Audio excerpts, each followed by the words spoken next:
আশরাফুল মাখলুকাত আল্লাহ, সেই আল্লাহ আমার আপনার সামনে আসবেন, আমরা প্রাণ উজাড় করে ওই দিন দেখব।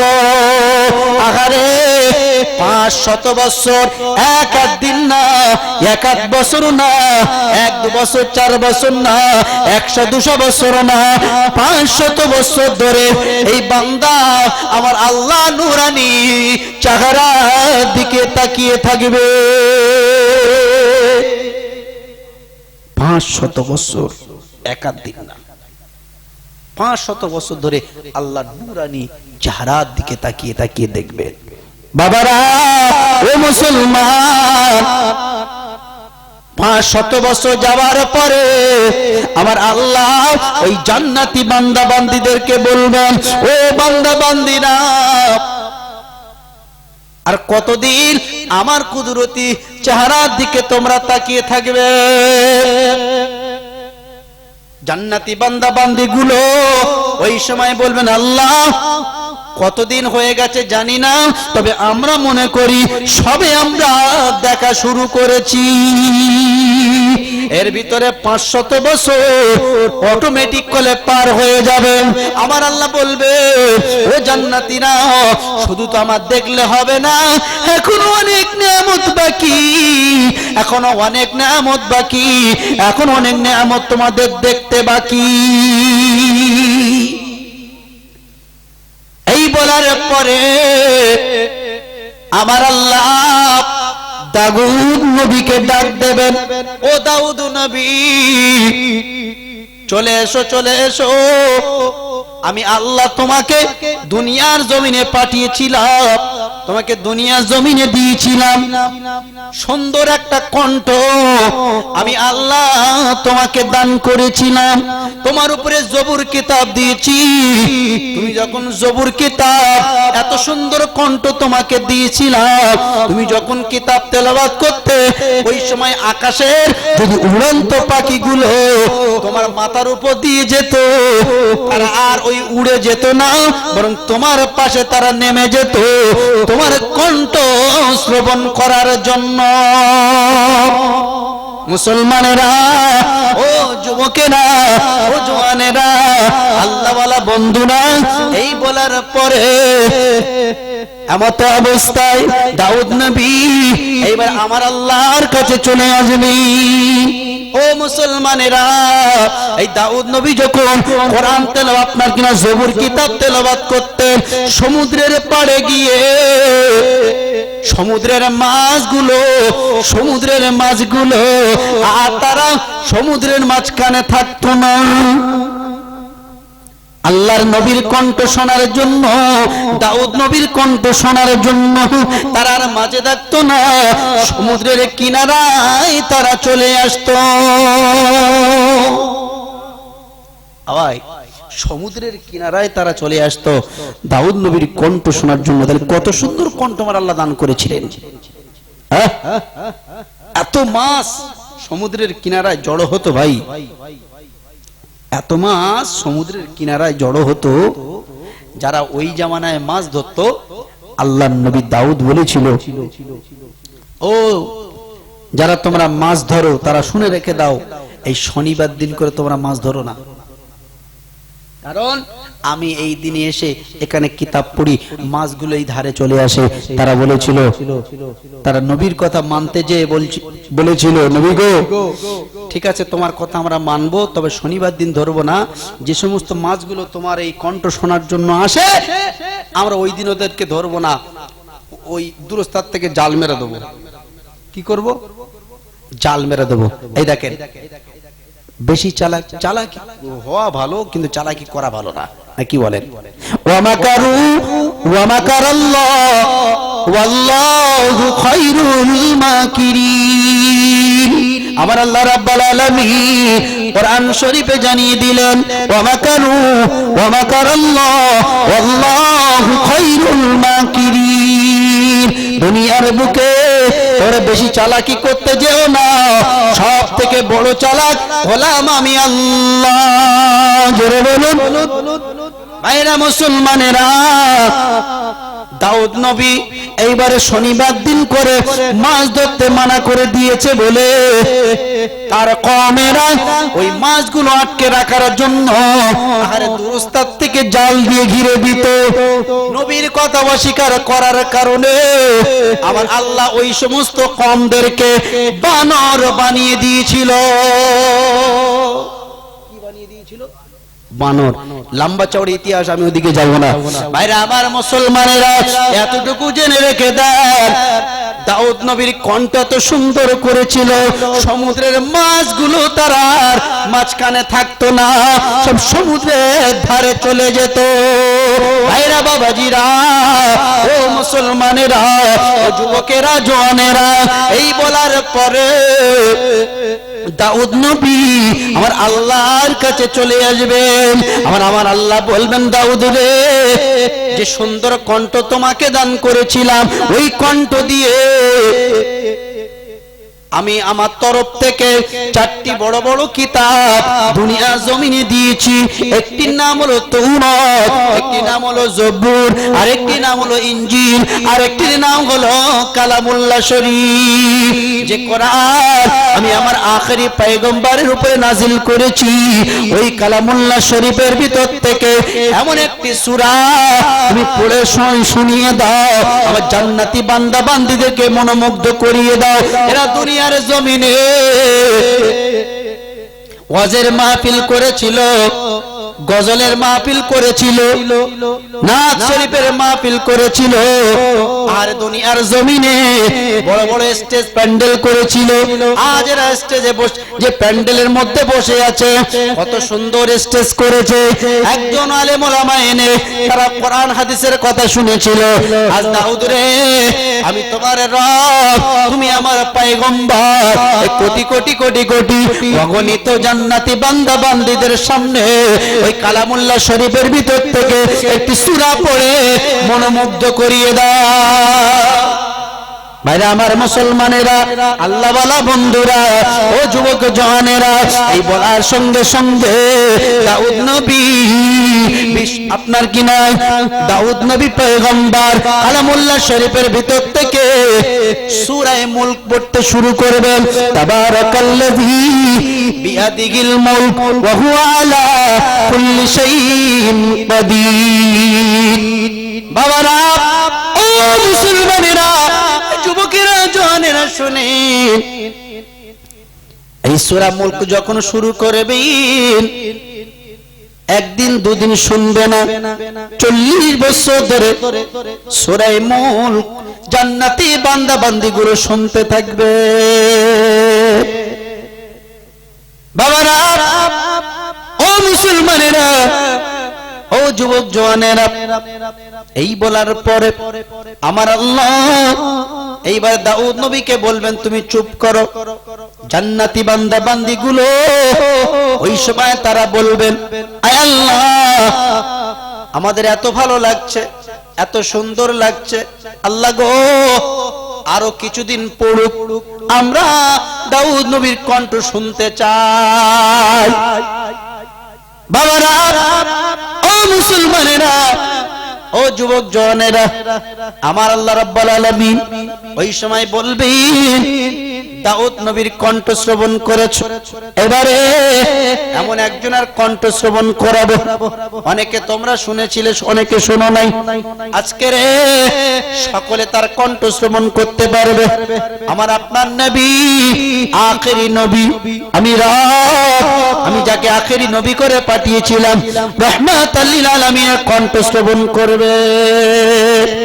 ওরে আমার দোস্ত রে, ও আমার হাবিব রে, এসো আমার কাছে সরে এসো। নবী, আমার জান্নাতি বান্দা বান্দিগুলো তোমার মুখের পানে কত সুন্দর করে চেয়ে আছে, কত সুন্দর করে তাকিয়ে আছে। নবী গো, তোমার উপরে আমি রব যে কোরআন নাজিল করেছিলাম, তোমার উপরে যে কোরআন আমি অবতীর্ণ করেছিলাম, আজকে রে ও নবী, ওই কোরআনের ভিতর থেকে সুন্দর একটি সূরা তুমি পড়ে আমার জান্নাতি বান্দা বান্দীদের মনোমুগ্ধ করা। বাবারা, যুবক জনেরা, এই বলার পরে আমার দয়ার নবী বিশ্ব নবী কালামুল্লাহ শরীফের ভিতর থেকে বিসমিল্লাহির রহমানির রহিম বলে আগারে তেলাওয়াত করতে শুরু করবেন। যে সূরাটি, ওই সূরাটির নাম হলো সূরা ইয়াসিন। ইয়াসিন ওয়াল কুরআনিল হাকীম ইন্নাকা লামিনাল মুরসালিন আলা সিরাতিল মুস্তাকিম। জোরে বলুন না, নারায়ে তাকবীর। একবার জোরে তাকবীর দেন, নারায়ে তাকবীর। আরো জোরে নারায়ে তাকবীর। দরুদ শরীফ আল্লাহুম্মা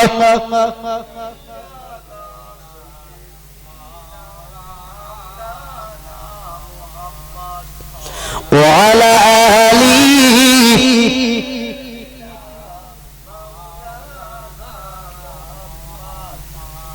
কবরের আযাব কত কঠিন সহিতে আমি পারিব না। কবরের আযাব কত কঠিন সহিতে আমি পারিব না। মৃত্যু যন্ত্রণা কত কঠিন সহিতে আমি পারিব না। ও গো খোদা হে রহিম, ও গো খোদা হে রহিম, চাই যে তোমার শুধু করুণা। জোরে বলেন না সুবহানাল্লাহ। একবার সকলে মিলে বলেন না সুবহানাল্লাহ। ও গো খোদা হে রহিম, চাই যে তোমার শুধু করুণা। কবরের আযাব কত কঠিন সহিতে আমি পারিব না। মসজিদের ওই পালকিখানা আসবে সবার দ্বারে সবার জানা। মসজিদের ওই পালকিখানা আসবে সবার দ্বারে সবার জানা। ওই পাতার গরম পানি, ওই পাতার গরম পানি শেষ গোসল দিবে গে সোনা। কি গো, তাই না? গোসল শেষে সাদা কাফনে চির বিদায় দিয়ে দিবে গে সোনা। গোসল শেষে সাদা কাফনে চির বিদায় দিয়ে দিবে গে সোনা। কবরের আযাব কত কঠিন সহিতে আমি পারিব না। মৃত্যু যন্ত্রণা কত কঠিন সহিতে আমি পারিব না। ও গো খোদা হে রহিম, ও গো খোদা হে রহিম, চাই যে তোমার শুধু করুণা। কবরের আযাব কত কঠিন সহিতে আমি পারিব না। আল্লাহুম্মা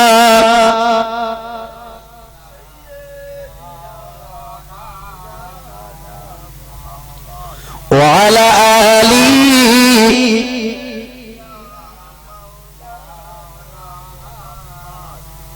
আমার ভাইরা বাপজিরা, আল্লাহওয়ালা বন্ধুরা, আমার আল্লাহ পাক আল্লাহ তাআলা কোরআন শরীফের মধ্যে বললেন, ওয়ামা আরসালনাকা ইল্লা রাহমাতাল লিল আলামিন। জোরে বলুন সুবহানাল্লাহ। আমার আপনার হাবিবকে, আমার আপনার দোস্তকে, আমার আপনার নবীকে গোটা জগতের জন্য রহমত করে বানিয়েছেন। জোরে বলুন সুবহানাল্লাহ। আবার এখানে একটা প্রশ্ন আছে যে সকলের জন্য যদি রহমত হবে, তাহলে বেঈমানের জন্য কি আছে? ওদের জন্য কি রহমত? হ্যাঁ, ওদের জন্য রহমত। কেন? ইতিপূর্বে ভালো করে শোনেন, ইতিপূর্বে যত নবী এসেছে, নবীর কথা অমান্য করার কারণে আমার আল্লাহ পাক তাদেরকে গজব দিয়ে একসাথে শেষ করে দিয়েছে। তারা যদি বলে মনে করে যে আমাদের উপরে রহমতটা আবার কিসের, তাদের জন্য এটাই ভাবা দরকার যে আমার নবীর কারণে, আখেরি নবীর কারণে, মুহাম্মদ রাসূলুল্লাহ সাল্লাল্লাহু আলাইহি ওয়াসাল্লামের কারণে আমার আল্লাহ পাক বলেন, হাবিব এটা তোমার জন্য স্পেশাল, শুধু তোমাকে আমি রহমত করে বানিয়েছি, তাই তোমার ওসিলায় বেঈমানরা এখনো পর্যন্ত বেঁচে আছে। জোরে বলবেন না সুবহানাল্লাহ। যদি মনে মনে করে যে আমাদের উপর আবার কি রহমত, তোমাদের উপরে গজব এই জন্য করে হয় না, আসে না, তাদের উপরে গজব এই জন্য করে দেয় না, শুধু তাদের জন্য আমার নবী রহমত বলে। গোটা জগতের জন্য আল্লাহ পাক আমার আপনার হাবিবকে রহমতের নবী বানিয়েছেন। আমার ভাইরা বাপজিরা, দেখতে দেখতে প্রায় 3টা বেজে গেছে, 2 ঘন্টা পার হয়ে গেছে, বেশিক্ষণ থাকবো না। আর ব্যাপারটা কি বলুন তো, এই সময় ওয়াজ করাটাও একটা কেমন মতো লাগছে না? আপনারা এমন ভাবে আমার মুখের দিকে তাকিয়ে আছেন যে মনে হচ্ছে যেন সব এতিম বসে আছে। কি গো, যাই হোক এটা কিন্তু কপাল, সকলের সুযোগ হবে না। 100 জন লোক যদি দুনিয়ায় বাস করে, তো 100 জনের ভিতরে সবাই কি তাহাজ্জুদের নামাজ পড়বে? এই কথা দিয়ে শুরু করেছিলাম না? মনে করুন এই পৃথিবীর বুকে কজন লোক বাস করছে? মুমিন 100 জন। এই 100 জনের ভিতরে 80 জন লোক মুসল্লি, 5 ওয়াক্ত নামাজ পড়ে। 20 জন মোটে পড়ে না, শুধু ঈদের নামাজ পড়ে। বছরে কি শুধু একবার যায়, তা সে ঈদের নামাজের 6টা তাকবীর আছে সে জানে না। আল্লাহ আকবার যদি নিয়ত পড়ে ও রুকুই চলে যায়, বুঝতে পেরেছেন না? তো এইবারে 80% লোক মুসল্লি। এই মুসল্লি গুলো 5 ওয়াক্ত নামাজি, এর ভিতরে কিন্তু সকলে তাহাজ্জুদ গুজারি না। কি গো, তাহাজ্জুদের নামাজ পড়ছে মাত্র 5%, 5 জন মানুষ, 5 জন মানুষ পড়ছে। তাহলে 100 জনের ভিতরে 20 জন আগে মাইনাস হয়ে গেল, বাকি থাকে 80 জন। 80 জনের ভিতরে 75 জন 5 ওয়াক্ত নামাজি, 5 জন 5 ওয়াক্ত নামাজি প্লাস তাহাজ্জুদ গুজারি। তা আমরা সন্ধ্যা থেকে বসেছিলাম, কম বেশি প্রায় মনে হয় ভরেছিল, আর শেষ পর্যন্ত এসে দাঁড়িয়েছি এই কজন। কি গো, সকলের সুযোগ হয়নি, তাই তাহাজ্জুদের টাইমে বসে দুটো কোরআনের কথা শুনতে পাইনি। যাই হোক, আল্লাহ পাক আমাকে আপনাকে শুনিয়েছেন, এর জন্য আমরা শুকরিয়াতুন স্বরূপ বলি আলহামদুলিল্লাহ। কি কথা বলছিলাম?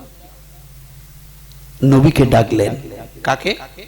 দোস্তকে ডাকলেন, হাবিব তোমার উপরে যে কোরআন দেওয়া হয়েছিল, নাজিল করা হয়েছিল, ওই কোরআনের ভিতর থেকে একটি সূরা পড়ে তুমি আমার জান্নাতি বান্দা বান্দীদেরকে মুক্ত করাও।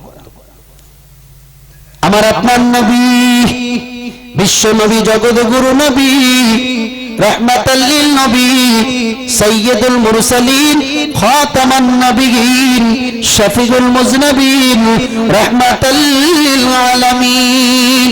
আমার নবী এইবারে কলামুল্লাহ শরীফের ভিতর থেকে বিসমিল্লাহির রহমানির রহিম বলে সূরা ইয়াসিন শুরু করবেন।